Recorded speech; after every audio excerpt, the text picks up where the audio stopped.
नमस्कार, आप देख रहे हैं न्यूज 24। मैं हूं विपनेश माथुर। बुलेटिन में सबसे पहले बात 2 बजे की 4 बड़ी खबरों की करते हैं। पहली खबर कर्नाटक विधानसभा चुनाव को लेकर है। चुनाव आयोग ने कर्नाटक में विधानसभा चुनाव की तारीखों का ऐलान कर दिया है। राज्य में 10 मई को वोटिंग होगी और 13 मई को चुनाव के नतीजे घोषित कर दिए जाएंगे। दूसरी बड़ी खबर संसद में मचे घमासान से जुड़ी हुई है। संसद के दोनों सदनों में आज भी विपक्ष ने जेपीसी की मांग को लेकर हंगामा किया। कार्यवाही शुरू होते ही सदन को स्थगित करना पड़ा। तीसरी बड़ी खबर केंद्र के खिलाफ ममता बनर्जी के धरने की हम करेंगे।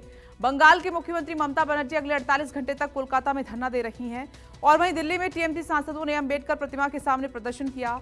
और चौथी बड़ी खबर राहुल गांधी के सांसदी पर मचे घमासान की हम करने वाले हैं। तो ये 4 बड़ी खबरों पर बात होगी 2 बजे के इस बुलेटिन में। और आइए पहली खबर का हम रुख कर लेते हैं। कर्नाटक में 10 मई को चुनाव हैं, वोट डाले जाएंगे। तारीखों का ऐलान हो गया है। राज्य में सभी 224 विधानसभा सीटों के लिए एक चरण में 10 मई को मतदान होना है। 13 को मतगणना होगी। 13 अप्रैल को राज्य में चुनावों की घोषणा के लिए नोटिफिकेशन जारी कर दिए जाएंगे। 20 अप्रैल तक इस नोटिफिकेशन के आधार पर उम्मीदवार अपना नामांकन दाखिल कर सकेंगे और 21 अप्रैल तक नामांकन पत्रों की जांच होगी और 24 अप्रैल को नामांकन वापस लेने की अंतिम तिथि है। कर्नाटक की मौजूदा विधानसभा का जो कार्यकाल है वो 24 मई को खत्म हो रहा है। बीजेपी सरकार का जो कार्यकाल है वो 24 मई को खत्म हो रहा है। तो ये तारीखें हैं आपके सामने। For the Karnataka Assembly elections for 2023 would be like this. The Gazette notification would be issued on 13th of April. Last date of making nominations would be 20th of April. Date of scrutiny would be 21st April 2023. After that, the withdrawal of the candidature can be up to 24th of April. The polling will take place on 10th of 5 in single phase and day of counting would be 13th of May. हमारे साथ कांग्रेस के वरिष्ठ नेता राजीव शुक्ला जी हैं। राजीव जी, comeback करने की बड़ी चुनौती लगती है कर्नाटक के चुनाव की घोषणा। एक तो कमबैक करने की कोई चुनौती नहीं, इस बार बहुत आसान है। पूरी तरह से लोग जो है कांग्रेस को वोट देने के लिए मन बना चुके हैं और किसी भी तरह से बीजेपी की सरकार को हटाना चाहते हैं। उसके खिलाफ लोग बहुत दुखी त्रस्त हैं और कांग्रेस ने जो गारंटी दी है, जो घोषणाएं की है, इसके अलावा जो मौजूदा सरकार का रवैया है, उससे लोगों ने इस बार कांग्रेस लाने का मन बना लिया और प्रचंड बहुमत से कांग्रेस आएगी। डीके शिव कुमार के नाम पे करप्शन के चार्जेस उसको मुद्दा बना रही है बीजेपी और इसको बार बार कह रही है। तो मुद्दे क्या, आपके मुद्दे क्या होंगे? की जांच तो सालों से कर रहे हैं, क्या कर पाए? कुछ नहीं निकला। तो इसलिए जो है ये तो अब चुनाव में अगर जिस तरह की चीजें कंडे इस्तेमाल की जाती है उसका कोई जनता पर असर नहीं होगा। एक सवाल की सवाल, मुख्य रणनीति आप लोगों की कर्नाटक में क्या होगी जो जीत में तब्दील करेगी? प्रशासन का जो खराब है उसका मुद्दा उठाना हमारी रणनीति और इनके यहाँ जितने सब दुखी पड़े बहुत खुश है। येदियुरप्पा जी अपना अपमानित हुए, नाराज पड़े। बाकी इनके जितने पूर्व मुख्यमंत्री, तमाम तो मुख्यमंत्री बदल गए, कपड़े बदल जाते हैं तो मुख्यमंत्री बदल गए वहाँ पे, तो सारे नाराज बैठे। बहुत बहुत धन्यवाद। तो कांग्रेस के वरिष्ठ नेता राजीव शुक्ला जो बता रहे थे कि कमबैक करने की कोई चुनौती नहीं है और हर हाल में कांग्रेस कर्नाटक में सरकार बनाने जा रही है। जो उसकी नीतियां हैं और जो वादे हैं उसको लेकर के वो चुनावी मैदान में उतरने जा रही है और जीत कांग्रेस की होगी। ये कांग्रेस के वरिष्ठ नेता राजीव शुक्ला का दावा है। प्रशांत देव, न्यूज़ 24, दिल्ली। आप अगर मगर की बातें मत करिए। जब मैं कहा प्रचंड बहुमत से हम आ रहे हैं, हम जेडीएस के खिलाफ पूरी ताकत के साथ उनके खिलाफ लड़ रहे हैं, कांग्रेस के खिलाफ लड़ रहे हैं। मंडिया की सभा में भी जब हमारे गृह मंत्री जी वहां गए, उन्होंने भी आह्वान किया बिल्कुल जेडीएस के गढ़ में जेडीएस को हराने का काम करो। अब आगे बढ़ते हैं, दूसरी खबर का रुख कर लेते हैं। संसद में आज भी विपक्ष का जोरदार हंगामा हुआ। राहुल गांधी की सदस्यता, जेपीसी की मांग को लेकर हंगामा ये लगातार जारी है। राहुल गांधी के मुद्दे पर विपक्ष ने बैठक भी की और सदस्यता जाने के बाद पहली बार संसद भवन पहुंचे राहुल गांधी। वो तस्वीर हमने आपको दिखाई।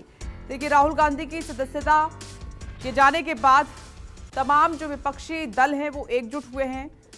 काले कपड़े पहनकर, मौन रखकर हर तरीके से विरोध जताया गया और आज भी सांसदों ने बैठक की है और इस मुद्दे को बड़ा किया है। केंद्र सरकार को घेरा जा रहा है, राहुल गांधी को टारगेट किया जा रहा है। इस तरह की बातें हो रही हैं, डेमोक्रेसी खतरे में है, उस पर वार हो रहा है।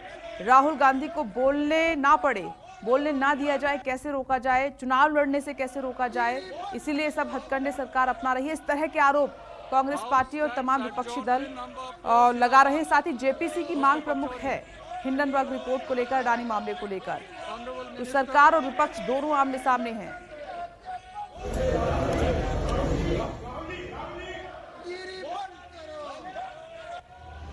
केंद्रीय मंत्री अश्विनी वैष्णव जी हमारे साथ हैं। सर, तस्वीर आज अलग दिख रही है, कांग्रेस सड़क पर दिख रही है। राहुल गांधी की सदस्य को लेकर कई तस्वीरें देखने को मिल रही है, विपक्ष भी लामबंद साथ इकट्ठे हैं, क्या लग रहा है?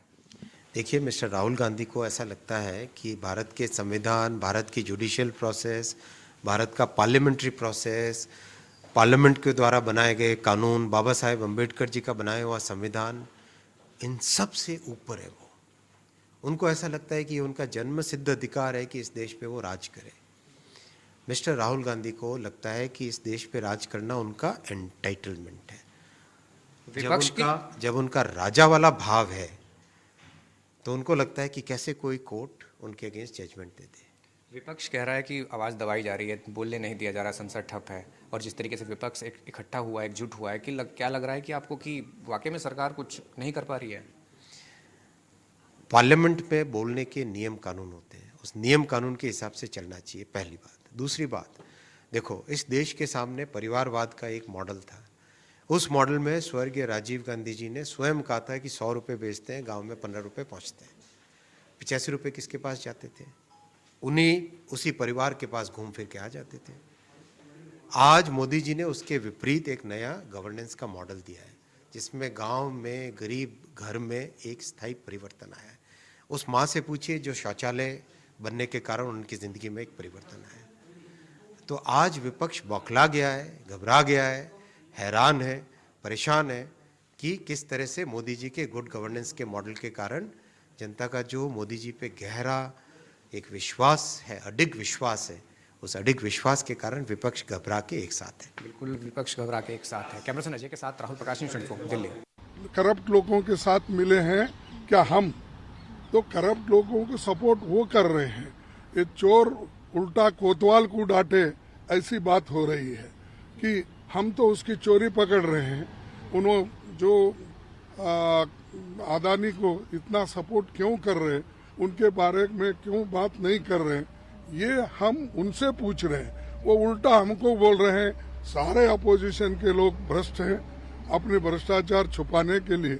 अरे आप तो बड़े बड़े चोरियां करके उनको डिफेंड करते जा रहे हैं और दूसरों को आप चोर बोल रहे हैं, ये ठीक नहीं है।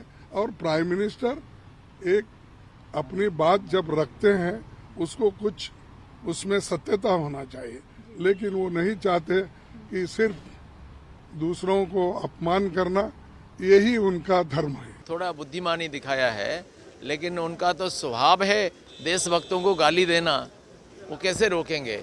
अब अपना स्थिति खतरे में है। उनका अपना सहयोगी उद्धव ठाकरे ने उनको विरोध कर दिया और इसलिए महाराष्ट्र में सावरकर को बहुत मानते हैं, वीर सावरकर को पूरे देश में मानते हैं, हर एक देशभक्त मानते हैं, क्योंकि उन्होंने जितना कष्ट उठाया, जितना नरक यंत्रणा भोग किया, और कला पानी में जा करके उनका कोठरी को देखने के बाद मालूम पड़ेगा, सब लोगों को ये मालूम नहीं है। और पूरी पकवान खा करके देशभक्ति दिखाना ये तो सहज है, लेकिन सावरकर ने रक्त तर्पण किया, उन्होंने आग को हजम किया, उनका त्याग, तपस्या, बलिदान का कोई पटांतर नहीं है। इसलिए उनके खिलाफ बोलने से तो महाराष्ट्र में क्या, पूरे देश में देशभक्तों के अंदर तो क्रोध जागेगा। जवाब मिल नहीं रहा, ये लोकतंत्र है। इधर राहुल गांधी का लोकतंत्र खत्म हो गया है। राहुल गांधी जी का अल्टीमेटली कहना पड़ा लोकतंत्र खत्म हो गया। जो जवाब नहीं दो आप, तो आप क्या कहोगे? ये हालातों में चल रहा है। अब राहुल गांधी का 20,000 करोड़ का जो मीडिया में आया है, 20,000 करोड़ रुपए जो अडानी जी पर आए थे, वो किसके पैसे थे? अब आप मुझे बता दीजिए, क्या उसका जवाब भी प्रधानमंत्री नहीं देना चाहिए? आरोप झूठा है, असत्य है, इसमें कोई सच्चाई नहीं है, मेरा कोई हाथ नहीं, मेरा कोई पैसा नहीं है, वो बोलने में क्या तकलीफ उनको? या वो जांच करवाते? तो और बीजेपी के एमएलएज की हालत यह है, उनके घर में 8-8 करोड़ रुपए कैश मिल रहे हैं, खुलेआम वो घूम रहे हैं, उनको बेल भी मिल जा रही है। क्या हुआ फिर? जब वो निकल के आए तो सारे बीजेपी के लोग इकट्ठा होकर बोले यही तो हमारा असली भाई है, माला पहना के नारे लगा रहे हैं। देखो आप, तो बीजेपी हिंदुस्तान की सबसे भ्रष्ट पार्टी है और कर्नाटक के इतिहास में सबसे भ्रष्ट गवर्नमेंट है, जो 40% कमीशन की गवर्नमेंट है। अब आगे बढ़ते हैं। केंद्र सरकार के खिलाफ आज धरने पर बैठी हुई हैं ममता बनर्जी और उनका ये कहना है कि फंड रिलीज केंद्र की तरफ से नहीं किया जा रहा है। ये 2 दिवसीय धरना है, अगले 48 घंटे तक वो ऐसे ही धरने पर बैठी रहेंगी। साथ ही जांच एजेंसियों के खिलाफ भी वो धरना दे रही हैं। मुख्यमंत्री ममता बनर्जी केंद्र के खिलाफ धरने पे बैठ गई हैं। आज और कल मुख्यमंत्री ममता बनर्जी का जिस तरह से उनका आरोप था कि केंद्र सरकार जिस तरह से यहाँ पे 100 दिन का काम, मनरेगा का काम का हो और यहाँ पे विकास के काम के लिए केंद्र सरकार राज्य सरकार को पैसा नहीं दे रही है। इसको देखे मुख्यमंत्री ममता बनर्जी यहाँ पे धरने पे बैठ चुके हैं और धरने के साथ साथ मुख्यमंत्री ममता बनर्जी के साथ में यहाँ पे सांसद और विधायक मंत्री उनके साथ बैठे हुए हैं। मुख्यमंत्री ममता बनर्जी 2006 में जिस तरह से देखे कि सिंगूर और नंदीग्राम का आंदोलन जब शुरू हुआ था, तब गांधी मूर्ति के सामने धरने में बैठी थी और वहां से उन्होंने 34 साल के सीपीएम जो सत्ता में थी उसे कहीं ना कहीं दरकिनार करके 2011 में विधानसभा पे यहाँ पे काबज करके मुख्यमंत्री ममता बनर्जी ने सत्ता को संभाला है। और